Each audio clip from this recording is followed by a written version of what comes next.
L'appellation est apparue en 1954. Maintenant, notre AOC qui a été obtenu en mai 98 s'étend donc de Gien jusqu'à la région de Caunes, pour une superficie plantée d'environ 220 hectares.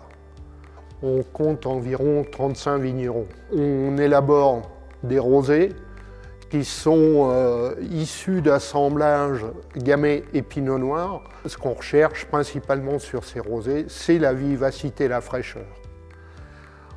Et la partie aromatique, bien entendu. Pour ce qui est des rouges, donc là, les rouges, on élabore plusieurs types de vins rouges. Toujours à partir d'assemblages gamay et pinot noir.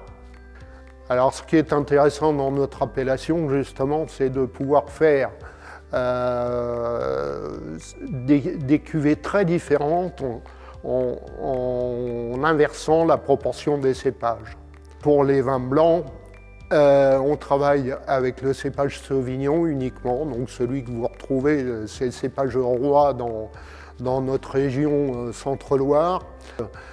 Certains vignerons ne font que la vigne et commercialisent leurs raisins au négoce, à la coopérative de Pouilly par exemple, ou alors ils vont vendre des mous au négoce, et d'autres vignerons font comme nous, à savoir on fait tout de A à Z, on fait la vigne, bien sûr l'élaboration des vins et puis la commercialisation en dernière soirée.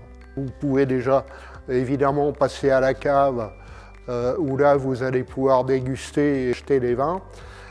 Vous allez en trouver en grande distribution, vous en trouvez également chez les cavistes, en restauration. Le travail à l'export est très compliqué. En fait, ce qui est recherché à l'export sont des appellations connues. Or, Coteaux du Giennois, il est mondialement connu dans la région. On n'a pas l'aura des Sancerre ou des Pouilly. Ceci dit, sur l'ensemble de l'appellation, on a 20 à 25% de l'appellation qui part à l'export en Grande-Bretagne, États-Unis, évidemment la Belgique, la Hollande, etc. Les sous-produits vitivinicoles, à savoir les mares de raisin et puis également les lies. Ces résidus sont portés à la distillerie. L'alcool qui est produit, on sait que ça a dû rendre service pendant l'époque du Covid pour se nettoyer les mains. Ça part aussi en industrie pharmaceutique ou pour faire différents apéritifs, etc. Les consommateurs loiretains, on voit quand même de plus en plus leur intérêt pour les productions locales. Ils s'aperçoivent très bien que ce qui est produit localement n'a pas à rougir de ce qui est produit à 500 km et qu'ils peuvent trouver tout à fait leur bonheur à la porte de chez eux.